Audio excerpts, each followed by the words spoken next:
сұрап болдым. Балалар, енді бүгінгі тақырыпқа кезек келді. Ең бірінші тақырыбымызды, сабағымызды бастамас бұрын, мен әдемі эпиграфпен бастағым келіп отыр. Кітапхана оқу орнының жүрегі. Бүгінгі оқырман, ертеңгі көшбасшы. Сегодня читатель, завтра лидер. Today you are a reader, tomorrow you will be a leader. Жалпы, білесіздер, үштілділік қазір заман талабы. Шамалы ағылшын тілінде қосамыз. Енді бүгінгі сабағымыздың тақырыбы, дәптерлеріңізді ашыңыздар. Балалар,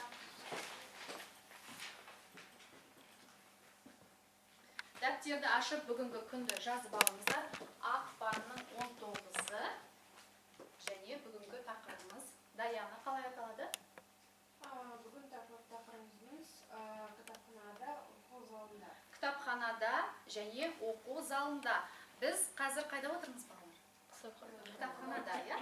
Бүгінгі тақырыппен байланысты болғандықтан мен сіздерді осы кітапханаға алып келіп отырмын. Ендеше жазып алыңыздар. Кітапханада оқу залында. In library, in the reading room. Қайталаш?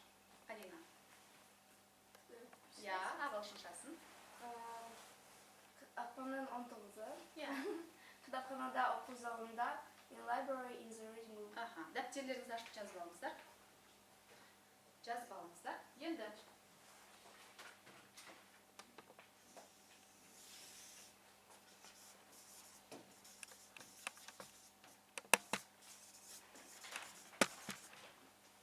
жазып алдық, ендеше шамалы осы кітапхана жөнінде, тақырып жөнінде кластер құрастырамыз, балалар. Кітапхананы қандай сөздермен байланыстыруға болады, немесе кітапхана дегенде қандай сөздер естеріңізге түседі? Даяна? Студенттер. Студенттер, кітапханаға келіп шығып жаза ғой, Даяна. Студенттер кітапханаға келіп кітап оқиды, үй тапсырмасына дайындалады, Келесі, Диана? Газеттер, журналдар. Немесе газет, журналдар деп айтуға болады. Керемет. Газет, журналдар бізде бар, жазамыз. Келесі, Карина? Электрондық ресурстар. Электрондық ресурстар, немесе электрондық оқулықтар. Журналдар.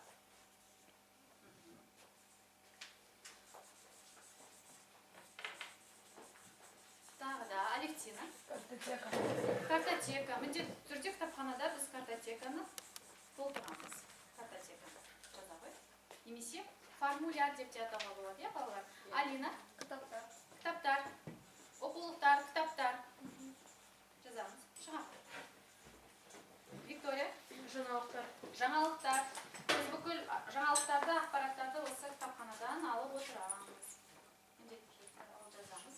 Тағы да бізде қалды, Юлия? Компьютерлер. Компьютерлер. Біздің кітапханада компьютерлер бар. Оның барлығы электронды оқулықтарға келеді. Тағы да бар ма сөздер осы кітапханамен байланысты? Жарайды, жақсы балалар, өте керемет.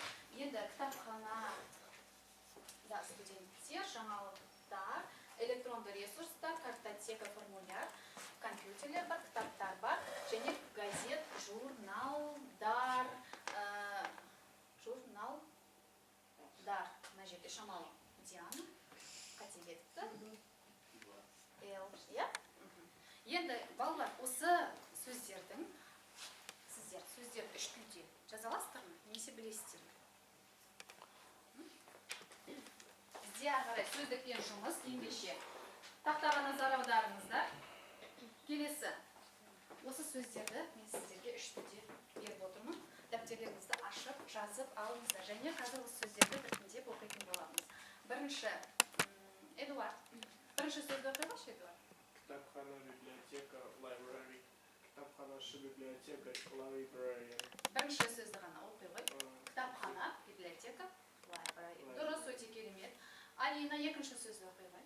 Кітапханашы, библиотека, library. Дауыстарыңызды қатты шығарбайтыңыздар, балалар.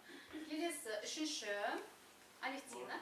Оқу залы, читательный зал, reading room. Өте керемет. Нұрдаулет, келесі сөзді. Оқулықтар қоймасы, книга хранения,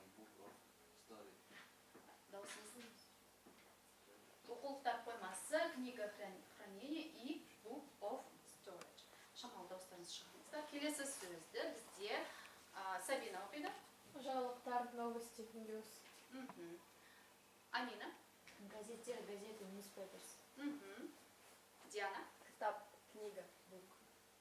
Керемет. Электронды оқулықтар келесі. Юля. Электронды оқулықтар, электронный учебник, electronic textbooks. Аха. Соңғы сөз бізде Даяна оқымады ғой дейміз сөз. Иә? Соңғысын. Оқу, читать, to read. Иә, өте керемет. Балалар, бұл енді сіздерге бұл сөздер кейбір сөздер таныс болуы мүмкін, кейбіреулер таныс емес. Сол себепті ешқандай ұялатын ештеңесі жоқ. Дәптерлеріңізге түсіріп жазып алыңыздар. Үйде осы сөздерді үш тілде жаттап келетін боласыздар. Енді әрі қарай. Жалпы жазып алыңыздар. Иә, дәптерге түсіріп алыңыздар. Жазып алыңыздар. Бұл сөздермен таныссыздар, иә? Кейбір сөздер кітап, мысалы сіздер мектеп қабырғасынан бастап білесіздер. Егер жазып болсақ, балалар, мұқият маған қараңыздар. Мен сіздерге осы политехникалық колледждің кітапханасы туралы қысқаша мәлімет беремін. Әрі қарай біз сабақтың соңына дейін толық мағлұматты кітапханашылармен сұхбат жүргізе отырып, және барлық кітаптар қоймасына саяхат жасай отырып, барлық осы кітапхана туралы білетін боламыз. Енді осы кітапхананың бізде екі қызметкері бар. Атап кетейікші. Танисыздар ма сіздер қызметшілерін? Кітапханашылар танисыздар ма балалар? Иә. Қандай? Атын атайықшы. Кімдер жұмыс істейді екен? Сабина? Шабанова Александра Степановна. Иә, Александра Степановна. Білікті кітапханашы. Екіншісі кім айтады? Диана? Исмагулова Мария Шагмановна. Исмагулова Мария Шагмановна. Иә, біздің кітапхананың меңгерушісі. Және осы екі кісінің еңбегінің арқасында біздің кітапханамыз өте үлкен жетістіктерге жеткен. Соның дәлелі балалар, мына жерде мен сіздерге айтып кетейін. Біздің колледждің кітапханасы тек қана Астана қаласында емес, сонымен қатар бүкіл республика көлемінде ең үздік кітапхана болып табылады. Сонымен қатар Мария Шагмановна бізде ең үздік кітапханашы атағын алды. Жалпы осы кітапхана туралы жалпы мағлұмат алуларыңыз келсе, сабақтан кейін, осы сабақтан соң, мына дисктердің ішінде көптеген ақпараттар көрсетілген, аудио, видео материалдар, осыларды өздеріңізбен бірге алып кетіп, үйде қарауларыңызға болады. Сонымен қатар мына жерде толық ақпараттар бар. Жалпы кітапхана туралы, оның жетістіктері, кітапханада ұйымдастырылған іс-шаралар туралы осы жерде барлығы көрсетілген. Сонымен әрі қарай жалпы топтық жұмыстарды істей отырып, осы кітапхананы қазір біз сіздермен бірге зерттейміз. Ендеше топтық кітапхананың міндеттерін атай кетейік. Кітапхананың міндеттері орыс тіліне қалай аударылады, балалар? Обязанности библиотеки. Жазып алыңыз. Өңдеу. Алевтина қалай аударылады? Обрабатывать. Я, сақтау. Хранить. Ақпаратты тарату. Распространять информацию. Я. Дәптерге түсіріп алыңыздар. Жазып алыңыз. Сіздер кітапхананың міндеттерін білуге тиіссіздер. Дәптерге түсіріп жазып алыңыздар.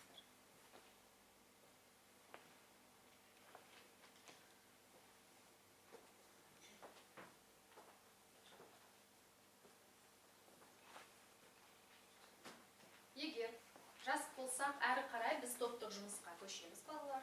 Қазір 3 топ болып бөлініп отырсыздар. Бірінші топ бізде глобус тобы, екінші топ әлем тобы, үшінші топ экспо тобы.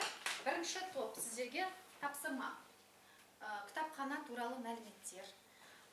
Интернетті қолдануларыңызға болады, кітапханашылардан барып сұрауларыңызға болады. Жалпы кітапхана туралы қазақша мәліметтер жинап қазір айтасыздар. Екінші топ, бізде әлем тобы, бізде қазір электронды оқулықтар кең өріс алуда. Жалпы аялдамалардан да кездестіруге болады. Сол электронды оқулықтарды қалай оқуға болады, қалай пайдалануға болады, сол туралы сіздер айтып кетесіздер. Үшінші топ, бізде экспо тобы, кітапханашылармен сұхбат жүргізесіздер. Осы 3 тапсырмаға қазір дайындалыңыздар. 2 минут уақыт берем, немесе 3 минут уақыт берем. Дайындалыңыздар. Дайындалыңыздар.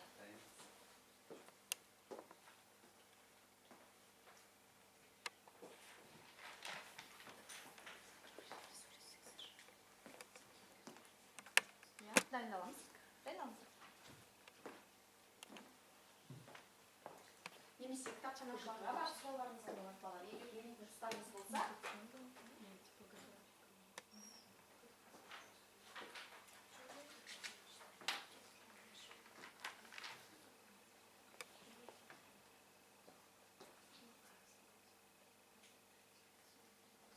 интернетте қарауға болады. Кітапханашылардан ешқайсыларыңыз ешқандай ақпарат сұрағыларыңыз келмейді ме балалар? Виктория кітапханашыларға сұхбат алып сұхбат емес, ақпараттар алып өзіңе қажетті ақпараттар болса, сіздерде электронды оқулықтар туралы естулеріңіз бар шығар, иә? Аялдамаларда көріп жүрсіздер. Қараңыздар, дайындалыңыздар. Балалар, босқа отырмаңыздар, дайындалыңыздар.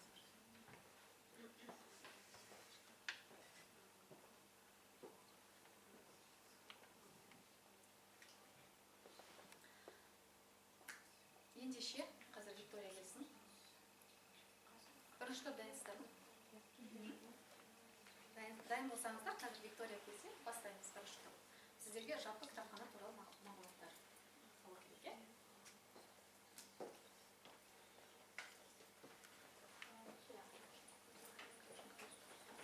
Ендеше, бірінші глобус тобын ортаға шығарайықшы. Жалпы кітапхана туралы бізге қазақша мәліметтер алып.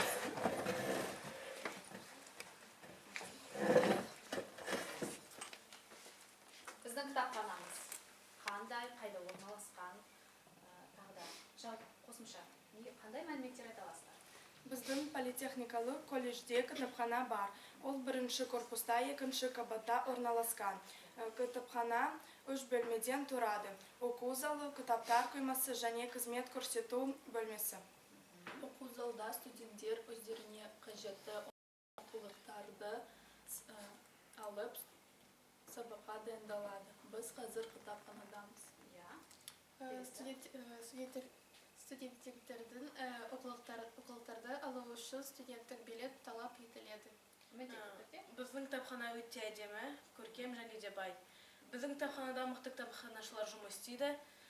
Біздің кітапханада керекті мәліметтер өте көп деп айтуға да болады. Сондықтан біздің политехникалық колледждің студенттері кітапханаға келіп керекті мәліметтерді алып оқиды. Келісесіздер ме балалар? Өте керемет айтты, иә? Менің ойымша шамалы қысқаша болса да мәліметтер айтты. Өте керемет. Келесі бізде екінші топ электронды оқулықтар туралы айтып береді. Ол үшін мен сіздерді, бізде арнайы электронды оқулықтарымыз бар, ол қызмет көрсету бөлмесінде. Сол жаққа шығуларыңызды сұраймыз.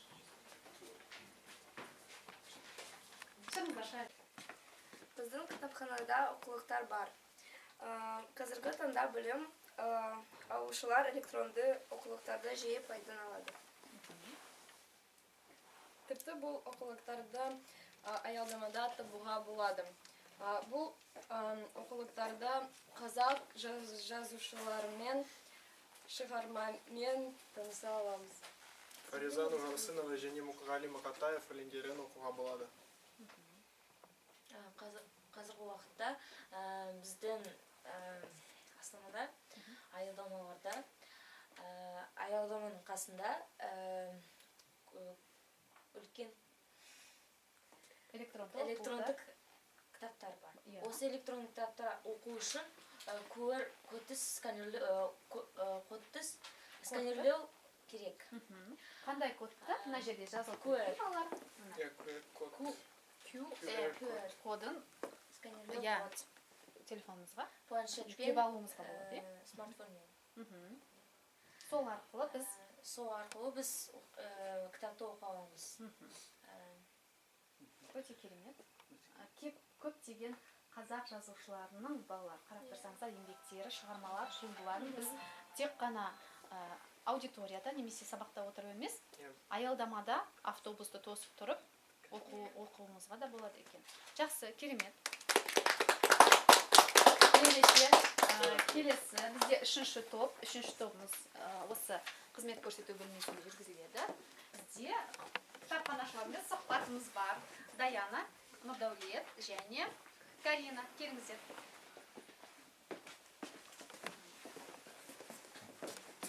Карина бастайды. Карина бастаймыз. Біздің кітапханада екі кісі жұмыс істейді. Олар Мария Шагмановна және Александра Степановна. Иә. Біз қазір кітапханашылармен диалог жүргіземіз. Сәлеметсіз бе? Кіруге рұқсат бар? Сәлеметсіз, келіңіз. Сіз қай топтың студентісіз? Мен орта штатында скат тобының студентімін. Жақсы. Мен қазір сіздің формулярыңызды алып көрейін.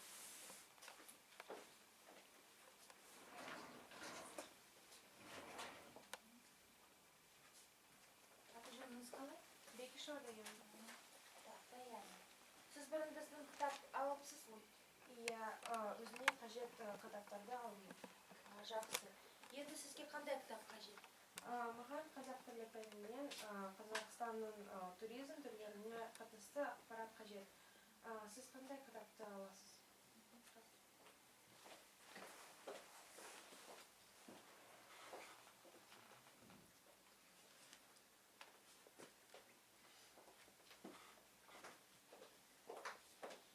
Көріңіз, Жолдасбеков туристік кешендерді қызмет көрсету, Емізбаев туризм және өлкенің негіздері.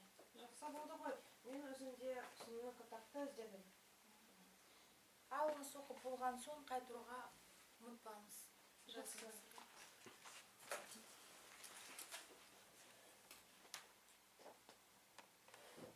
Бізде балалар осымен диалогымыз аяқталды, өте керемет. Даяна өзіне қажетті туризм мамандығына байланысты қазақ тілінде кітапты алды. Ендеше бөлімге қайтадан жұмысты жүргізе отырып сіздермен кітапхана туралы шамалы кітапханаға саяхат жасадық. Оқу залына қызмет көрсету бөліміне. Енді келесі осы екінші тапсырмаға көшейік балалар. Екінші тапсырма бізде мәтінмен жұмыс. Яғни мен сіздерге мәтіндер таратамын, соңында сұрақтар бар, немесе экраннан қарауларыңызға болады. Мәтін бойынша сол сұрақтарға жауап береміз. Жарайды ғой? Бірінші топ. Экспаға және глобус. Келесі бізде әлем тобы. Ал міндетті түрде мұқият мәтінді оқып, мәтінмен танысып алыңыздар. Соңында 5 сұрақ сіздерге арнайы дайындалған, сол сұрақтарға мәтіндер бойынша жауап береміз.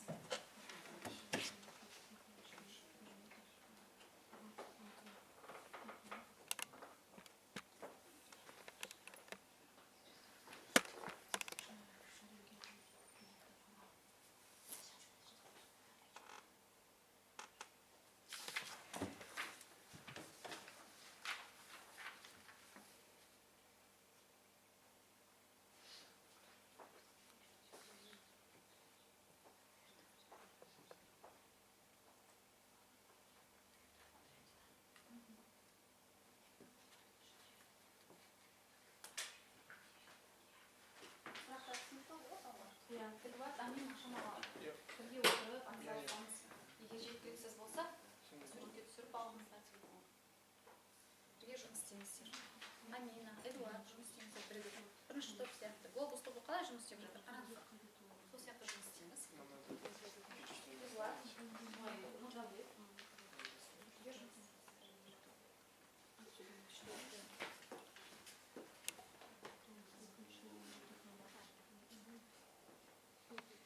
Берілген мәтінді балалар осы қағаздарға таратылған, мәтіндер, сол мәтіннің ішінен дәптерге көшіріп жазуға қажет жоқ. Сол мәтін бойынша табасыздар. Сұрақтар түсінікті ме сіздерге, балалар? Иә, түсінікті болса, онда жұмыс істеңіздер.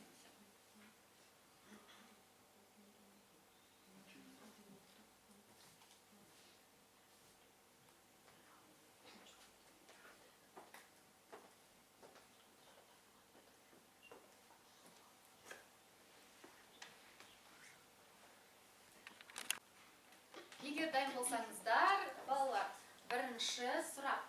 Кітапхана деген не? Кім жауап береді? Даяна? Кітапхана мәдени ағартушылық мекеме. кітапхана, мәдени, ағартушылық мекеме. Дұрыс қой балалар, жауабы дұрыс па? Дұрыс. Мен бұл партаға бір стикер таратамын. Келесі екінші сұрақ. Сұрақты оқиғаш, Юлия. Және жауап бер. Кітапхана атқаратын міндетіне кітап қорының құрамына және жұмыс әдісіне қарай нешеге бөлінеді. Нешеге бөлінеді? Кітапхана атқаратын міндеті кітап қорының құрамына және жұмыс әдісіне қарай екіге бөлінеді. Көпшілік және арнаулы бөлінеді. Дұрыс па балалар? Екінші сұрақтың жауабы дұрыс па? Дұрыс. Келесі үшінші Алевтина. Қатты дауысын шығарып оқиға. Әлемге әйгілі көне кітапхана. Көне кітапханалардың ішінде Александрия кітапханасы әлемге әйгілі. 9-11 ғасырларда Бұхара, Самарканд, Отырар, Үргеніш, Нев қалалары ғылыми және әдеби кітап қорларымен аты шықты. Жақсы, өте керемет. Келесі Диана. Қазақстан Республикасында қазір барлығы 11.100 кітапхана жұмыс істейді. Өте керемет. Қазіргі таңда 11.100 кітапхана жұмыс істейді. Келесі Эдуард. Алфавиби Сұрақты оқиғашы, Эдуард. Аль-Фараби қайда туған? Аль-Фараби қайда? Аль-Фараби отырарда туған. Дұрыс, өте керемет. Келесі бізде соңғы сұрақ болды ғой деймін, Карина. Отырарда Александриядан кейінгі әлемдегі екінші ең ірі кітапхана болған деп есептеледі. Өте керемет. Жақсы. Сұраққа дұрыс жауап берді. Сонымен бұл балалар мәтіннен жұмыс аяқталды. Жалпы кітапхана туралы және көне кітапханалар туралы біз мағлұмат алдық. Кітапхана ол оқу орнының жүрегі. Біз кез келген оқу орнын ол кітапханасыз елестету мүмкін емес.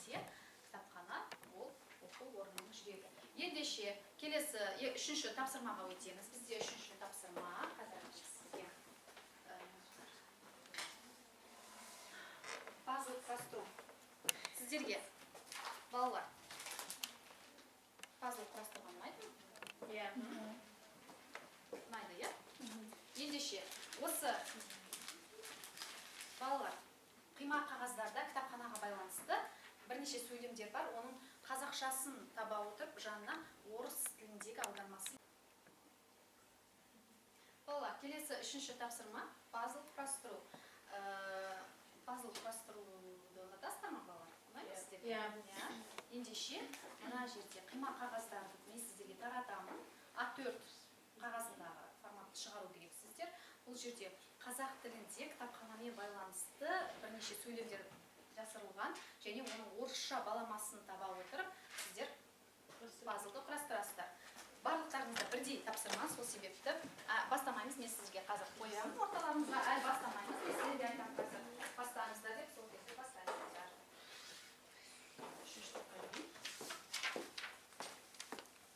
Негізі бірге жақынырақ отырыңыздар бір-бірлеріңізге. Ал балалар, егер үш топта дайын болса, онда бастаймыз. Бастаңыздар.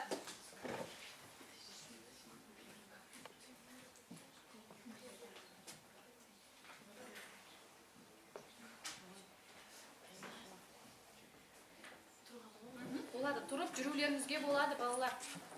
Тек қана отырып қана жұмыс істемей.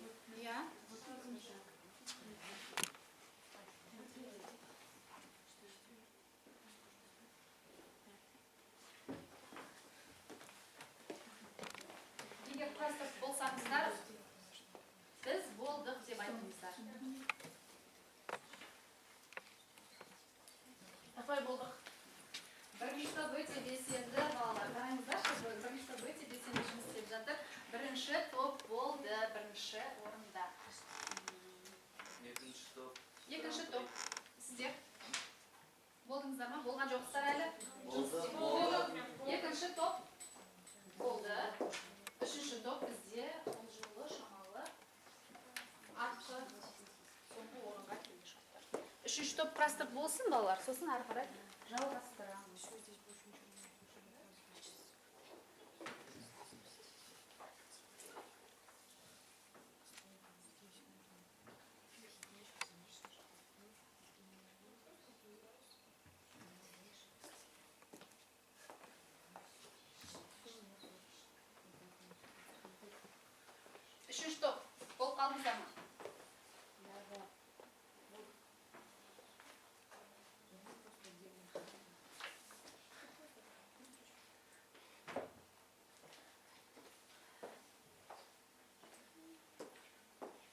қағаз шықты ғой, сіздерден? Сіздерде де шықты, мен көріп тұрмын, балалар. Ал үшінші топ сіздерде? Иә, олар. Бірге жұмыс істейсіз, олар. Сіздерден шықпай жатыр ма? Иә, бірге шығармыз. Шықты, иә? Жарайды. Ендеше бірінші сөйлемді оқиықшы, жылдам. Виктория бірінші сөйлемді оқы. Кітапхананың басылымдылықтары Орысша. приоритеты библиотеки. Дұрыс, өте керемет. Сіздерде сондай нұсқалар бар ма? Дұрыс. Екінші сөйлем. Карина. Кітапхана толыққанды ішкі ақпаратын кепілі библиотека гарант полноценной и ограниченной информации. Дұрыс қой? Дұрыс қой? Дұрыс. Иә. Бір-бірімізді тексеріп отырамыз, балалар. Үшінші. Диана. Кітап оқу мәдениеті, культура чтения. Культура чтения. Өте дұрыс. Келесі Алевтина. Төртінші сұрақ. Кітапхананың ақпараттық кеңістігін игеру, освоение информационного пространства библиотеки. Өте керемет. Даяна. Бесінші сөйлем. Мәтіндер мен ақпаратты игеру мәдениеті, культура, освоение текстов и информации. Дұрыс қой? Даянаны айтқан дұрыс па? Дұрыс. Келесі. Бізде алтыншы сөйлем. Алина.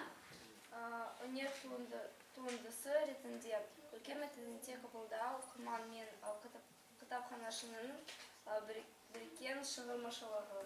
Иә, орысшасы қалай екен? Сотворчество читателей, библиотекаря, восприятие художественного текста как производителя искусства. Дұрыс па?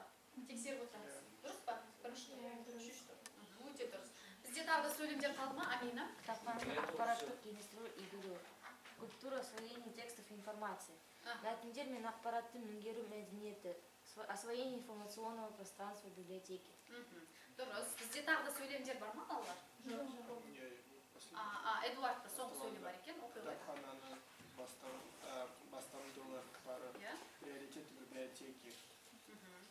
Өте керемет болды, балалар. Осымен тапсырма аяқталды. Мен бірақ, балалар, бірінші топқа өте үлкен өзім алғысымды білдіре отырып, 3 стикерді, яғни 3 балды мен бірінші топқа бергім келіп отыр. Бірінші топ өте жарайсыңдар. Екінші топта қалыспай келе жатыр. Сіздерге 2 стикер, өздері үшеуіңіз болса да, 2 стикерді сіздерге бергім келіп отыр. Екеуі, үшінші топ өкінішке орай шамалы. Сіздерге тағы да жұмыс істеу керек, бірігіп топпен жұмыс істей білу керек. Сіздерге 1 стикер. Енді келесі бұл тапсырманы аяқтай отырып, келесі тапсырмаға көшеміз балалар.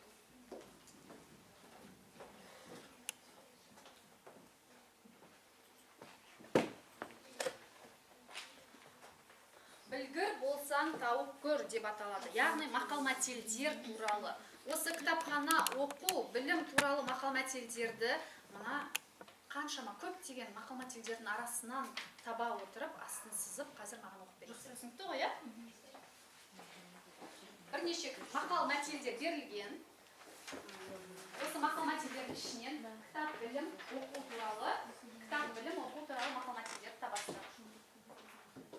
Ол жерде білімге оқуға қатысы жоқ мақал-мәтелдерде көрсетілген, оларды сіз бастайсыздар. Тек қана оқу, білім, кітапхана туралы мақал-мәтелдерді табасыздар. Балалар, егер сіздерге ыңғайсыз болса, Даяна былай орындарыңыздан тұрып, жүріп жұмыс істей беріңіздер.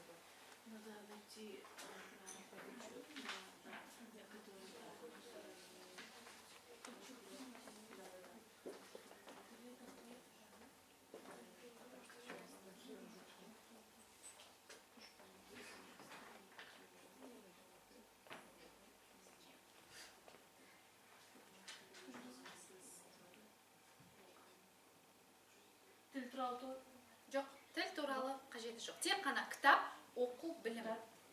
Кітап, оқу, білім туралы. Кітап, оқу, білім туралы.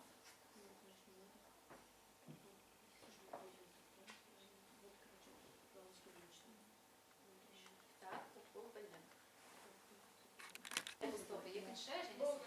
Өте керемет. Енді әлем тобынан бір мақал-мәтел сұрайын, айта қойыңыздар. Жоқ, әлем тобы. Ақыл азбайтын білім. Ақыл азбайтын білім. Ал сіздерде осы мақал-мәтелдер кездеседі ме, балалар? бар. Бар, иә. Келесі екінші Диана. Күш білімде, білім кітапта. Өте керемет. Күш білімде, білім кітапта. Ал сіздерде бар ма осы мақал-мәтелдер? Жарайды. Алина. Тіл қаруы сөз, сөз қаруы ой. Тіл қаруы сөз, сөз қаруы ой. Ал осы мақал-мәтелдерді балалар, тіл қаруы сөз, сөз қаруы ой дейді. Білімге, кітапқа, оқуға байланысы бар ма? Жоқ. Бұл тіл туралы мақал-мәтел. Алина, келесі. Күш білімде, білім кітапта. Ол мақал-мәтел бізде болды. Келесі. Виктория. Қазір Білім тұрған жерде иман тұрады. білім тұрған жерде иман тұрады. Нұрдәулет. Нұрдәулет. Білімнен шыққан сөз талаптыға болсын кез. Я, өте керемет. Алина. Байлықтың кілті білім. Байлықтың кілті білім. Мынауың дұрыс енді, Алина. Өте керемет. Юлия. Кітап қаймақ, білім оймақ. Я. Кітап қайма. Өте керемет. Кітап қаймақ. Білім. Білім оймақ. Білімден шыққан сөз талаптыға болсын кез. Бізде бұл мақал-мәтел болған жоқ па? Болған жоқ. Болған жоқ, иә? Керемет. Оқу инемен құды қызған. Өте керемет. Эдуард. Эдуардтың мақал-мәтелін Нұрдәулет айтып қойыпты. Басқа мақал-мәтел жоқ па? Жоқ қой басқа, иә? Алевтина. Оқу инемен құды қазғандай. Ол мақал-мәтел бізде болды балалар. Басқа. Айтылмаған мақал-мәтелдер бар ма? Менің ойымша осымен бізде жеткілікті, иә, басқа. Балалар, осы мақал-мәтелдерді үйде өздеріңіз дәптерге көшіріп аласыздар. Мен сіздерге қазір үй тапсырмасы ретінде беремін. Өте керемет. Мен Алевтинаға бір бағалау қағазын стикер бергім келіп отыр. Нұрдәулетке біреу бергім келіп отыр. Өте белсенді қатысты. Осы тапсырмада бізде келесі Викторияға біреу берейін.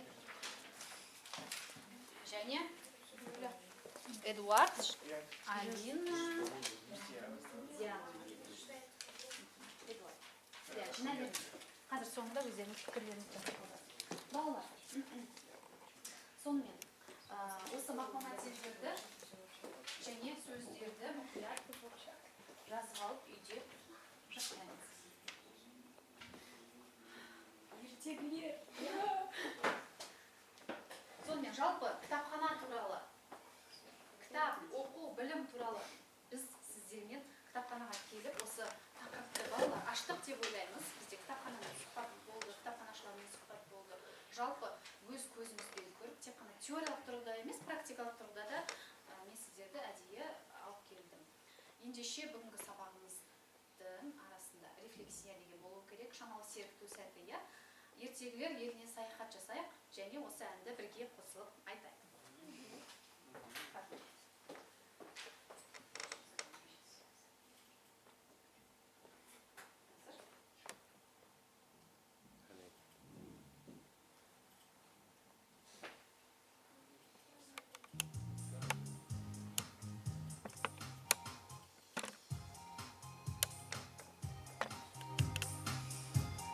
Орындарыңыздан тұрып айтыңыздар, орындарыңыздан тұрайық, иә? Бір-бірлеріңіз қолдарыңыздан ұстап, болсын айтуға болады. Айтыңыздар.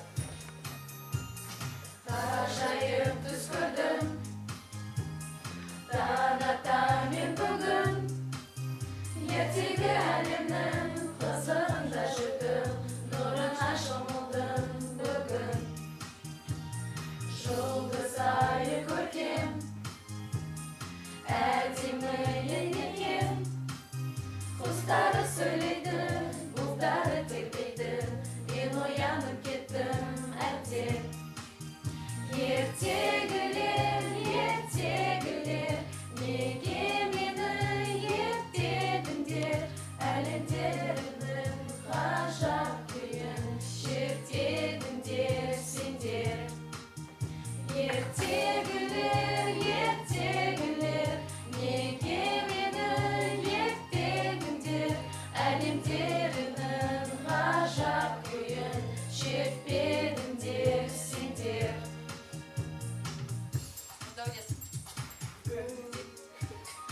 Гүлдердің бұлттардан, әр гүлде бір арман, таусылмайтын тәтті сыйла келіп жатты, жан біткеннің бәрін маған. Ертегілер, ертегілер, неге мені ертедіңдер, әлемдерінің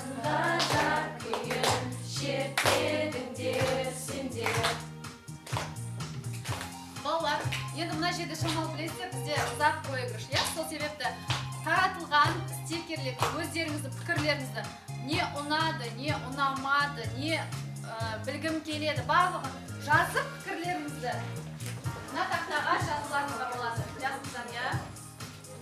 Жазыңыздар, иә? Ребята, вы успеете писать?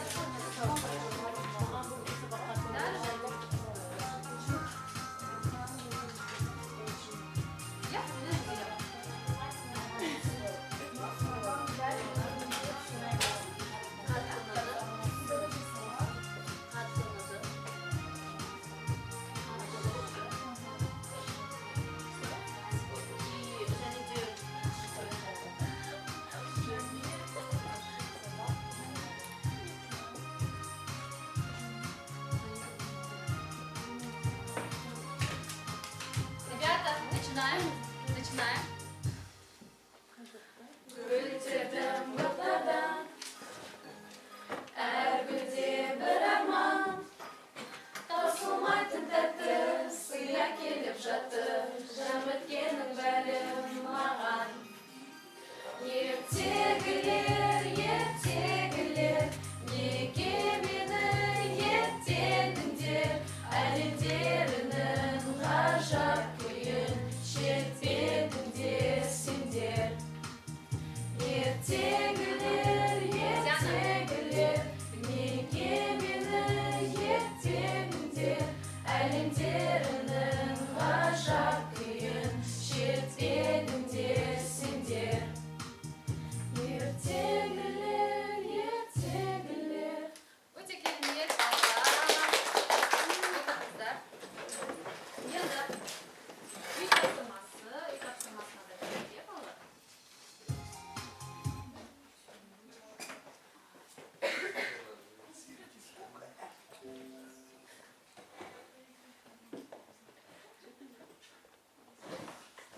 Үй тапсырмасы, балалар. Сіздер сабақтың басында үш тілде сіздер сөздік жазыңыздар, иә? Сол сөздікті үйде жаттау, жазып алыңыздар. Жаттау. Және кітап, оқу, білім туралы мақал-мәтелдерді теріп жазыңыздар.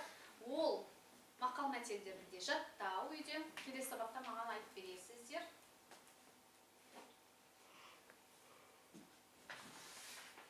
Иә?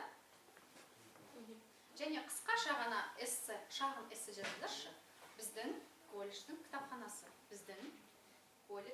кітапханасы. Қысқаша ғана көп жазбай қойыңыздар, өйткені сіздерде ауызша тапсырмалар жеткілікті, иә?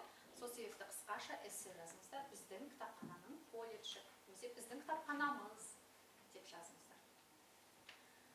Енді бүгінгі сабақтарды балалар бағалай келе мен бірінші топқа өте үлкен алғысымды айтқым келіп отыр. Төртеуі де бірге сабақтың басынан соңына дейін дерлік белсенді қатысып отыр. Сол себепті бірінші облыс тобына барлығына мен 5 қойдым, 4 қызға да. Келесі екінші әлем тобы сіздерге барлықтарыңызға 4 қойдым. Әрі қарай келесі сабақта дамытасыздар деп ойлаймын, иә? 4 қойдым. Ал сіздерге Нұрдәулет, Карина 4 қойдым. 3 деген баға жоқ, өйткені бүгін барлықтарыңыз ерлік қатысып отырсыздар. Және Даянаға 5 қойдым. Сонымен балалар, сабағымыз аяқ